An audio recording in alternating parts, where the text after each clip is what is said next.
মহিলা সবথেকে শক্তিশালী সংসদের। ভারতের কমিউনিস্ট পার্টি, মার্ক্সবাদী, লেনিনবাদী সাংবাদিক সম্মেলন, ত্রিপুরা ত্রিস্তরীয় পঞ্চায়েত নির্বাচন ও গন্ডাছড়ার ঘটনা নিয়ে উপস্থিত ছিলেন রাজ্য সম্পাদক পার্থ কর্মকার। রাজ্য অফিস সম্পাদক, বাকিরা রাজ্য কমিটির মেম্বার। আমার নাম পার্থ। আমরা আপনাদের স্বাগত জানাই। প্রথমে পঞ্চায়েত নির্বাচন 2024 গন্ডাছড়ার যে পরিস্থিতি, এই দুটি বিষয়ই আমরা রাজ্যের মানুষের দৃষ্টি আকর্ষণ করতে চাই। তো পঞ্চায়েত নির্বাচনের যেটা প্রথম পর্ব, যে মনোনয়নপত্র দাখিল করা, মনোনয়নপত্র পরীক্ষা করা, এই দুটি তো বেসিক ব্যাপার একটা নির্বাচন। তো এই পর্বেই নির্বাচন সম্পূর্ণভাবে প্রহসনে পরিণত হয়েছে। 65% আসনে বিরোধীরা প্রার্থী দিতে পারেনি মনোনয়ন জমা দেওয়ার ক্ষেত্রে। আর নির্বাচন প্রক্রিয়া যেদিন থেকে শুরু হয়েছে, ভোটার লিস্ট প্রকাশ, তারপরে এক একটা ব্লক স্তরে রিটার্নিং অফিসাররা তারা সর্বদলীয় মিটিং ডেকেছেন। সর্বদলীয় মিটিংগুলিতে ব্লকে ব্লকে বিরোধী নেতৃত্ব আক্রান্ত হয়েছে। বিরোধী নেতৃত্বকে ব্লকের ভেতর থেকে টেনে হিসড়ে বের করে দেওয়া হয়েছে, মিটিং করতে দেওয়া হয়নি। আমি সিপিআইএমএল এর রাজ্য সম্পাদক, আমি নিজে 11ই জুলাই বিডিউর তেপানিয়া ব্লকে মিটিংয়ে গেছি। সেখানে আমার উপরে আক্রমণ হয়েছে এবং আমাকে মনোনয়নপত্র আনতে দেওয়া হয়নি। আমার চশমা, আমার ব্যাগ সব কিছু নিয়ে নেওয়া হয়েছে, মোবাইল পর্যন্ত ছিনতাই করে নিয়ে গেছে বিডিও, এসডিপিও, ওসির সামনে।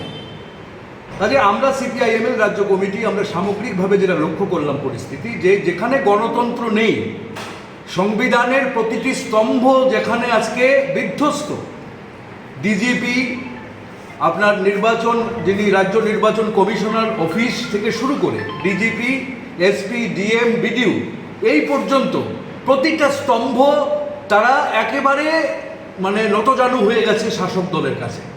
বিজেপি এবং রাজ্য সরকার যা বলছে তারা তাই করছেন, বিরোধীদের কোনো কথা শুনতে রাজি নয়।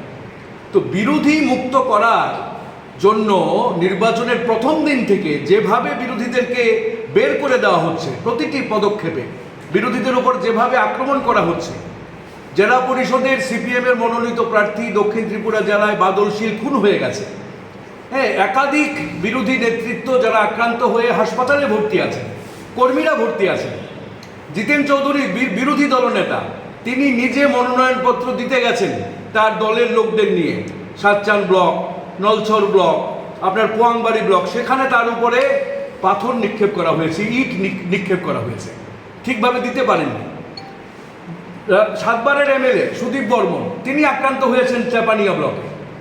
কাজে এই নির্বাচন আমরা মনে করি যে যেখানে 35% আসনে এখন টিকে আছে, এবং গতকাল যেটা মনোনয়নপত্র পরীক্ষার দিন শেষ হয়েছে, সে গতকাল আরও মনোনয়নপত্র প্রত্যাহার করেছে বিরোধীরা। আমি আপনাদের বলছি, আমাদের আপনার বাগবাসা পঞ্চায়েত, যুবরাজনগর ব্লক, আপনার প্রার্থীর নাম হচ্ছে অনিমা পাল সিংহ, ওনার স্বামীর নাম টিপু সিংহ।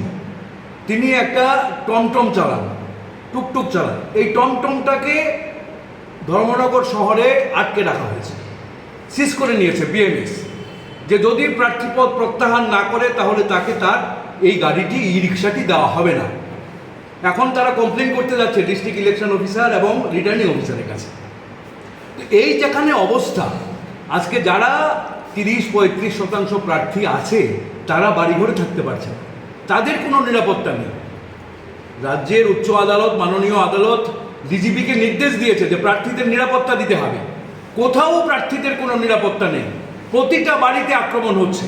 সেটা মধ্য ভারতচন্দ্রনগর ব্লক, ঋষ্যমুখ ব্লক, উদয়পুরের যে কয়েকটা প্রার্থী আছে তাদের বাড়িতে, আপনার সাতচানে আমরা দেখলাম, পোয়াংবাড়িতে দেখলাম, সমস্ত প্রার্থী গতকাল তারা প্রত্যাহার করে নিয়েছে।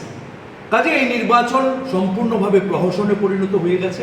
আমরা রাজ্যের মানুষের দৃষ্টি আকর্ষণ করে বলতে চাই যে এই নির্বাচন প্রত্যাখ্যান করুন। বিরোধীদের মুক্ত করার যে নির্বাচন, যেখানে গণতন্ত্র এবং সংবিধান কিছুই নেই, সেই নির্বাচনকে প্রত্যাখ্যান করুন, বয়কট করুন। এই নির্বাচন সিপিআইএমএল রাজ্য কমিটি সমগ্র রাজ্যবাসীর কাছে আহ্বান রাখছে যে গণতন্ত্র পুনরুদ্ধার না হলে, গণতন্ত্র রক্ষা করতে না পারলে এই নির্বাচন কোনোভাবেই, গ্রামীণ সরকারের এই নির্বাচন কোনোভাবেই বিজেপি করতে দেবে না। এটাই তাদের মানে অবস্থান, তারা এটাই করছে, কিছুই তারা তোয়াক্কা করছে না। কাজে এই পরিপ্রেক্ষিতে নির্বাচন প্রত্যাখ্যান করার, বয়কট করার কথা আমরা বলছি, এবং গন্ডাছড়ার পরিস্থিতিও সেটাই বলছে যে কমপ্লিট ললেসনেস, কোথাও কোনো আইন নেই, আইনের শাসন নেই। সেই আনন্দ মেলা যেখানে মারামারি হয়েছে, কলেজ পড়ুয়া যুবক যিনি খুন হয়ে গেছেন এই কারণে, এখানে প্রশাসনই দায়ী তার জন্য। এবং তারপরে 12 এবং 13 জুলাই যে ঘটনা গন্ডাছড়াতে ঘটেছে, হ্যাঁ, যেভাবে 150-র উপরে পরিবার, তাদের দোকানপাট, তাদের বাড়িঘর জ্বালিয়ে দেওয়া হয়েছে 5টা গ্রামে, পুলিশের সামনে, প্রশাসনের সামনে, প্রশাসন কোনো ভূমিকা নেয়নি। কাজে এই যে আইনের শাসন সম্পূর্ণভাবে ভেঙে পড়েছে, হ্যাঁ, এই অবস্থায় গতকালকে থেকে বিরোধী দলের নেতৃত্বরা যাওয়ার চেষ্টা করেছেন, বিরোধী দলনেতা যাওয়ার চেষ্টা করেছেন, তাদেরকে আটকে দেওয়া হয়েছে। আগরতলা থেকে চক্রান্ত করে, ষড়যন্ত্র করে আটকে দেওয়া হচ্ছে, বিরোধীরা যেতে পারছে না।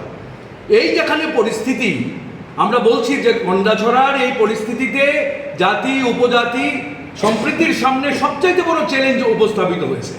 সাম্প্রদায়িক রাজনীতি আজকে ভারতবর্ষের সামনে, এবং আমাদের শুধু মণিপুর নয়, ত্রিপুরাও আজকে সমানভাবে গন্ডাছড়া এই পরিস্থিতির জন্ম দিয়েছে, যে একটা জাতিগত একটা বিভাজনের জায়গার জন্ম দিয়েছে, এবং তার জন্য বিজেপি দায়ী। আজকে বিজেপি আরএসএস এর দলের মধ্যে এই রাজ্যের সমস্ত সাম্প্রদায়িক শক্তি, উগ্র জাতীয়তাবাদী শক্তি তাতে ভিড় করেছে, তাদের মধ্যে আশ্রয় নিয়েছে, এবং তার ফলে এই রাজনীতির ফলেই কিন্তু আজকে গন্ডাছড়া জ্বলছে। আমরা সিপিআইএমএল এর, জানেন আপনারা, গত 18 লোকসভা নির্বাচনে আমাদের 2জন এমপি জিতেছে বিহার থেকে। আমরা ডিটেল রিপোর্ট পাঠিয়েছি, এবং এইবারের এই বাজেট অধিবেশন যেটা গতকাল থেকে শুরু হয়েছে, হ্যাঁ, এই বাজেট অধিবেশনে ত্রিপুরা প্রসঙ্গ উঠবে, ত্রিপুরার এই গণতন্ত্র বিপন্ন, সংবিধান বিপন্নের এই প্রশ্নটা উঠবে।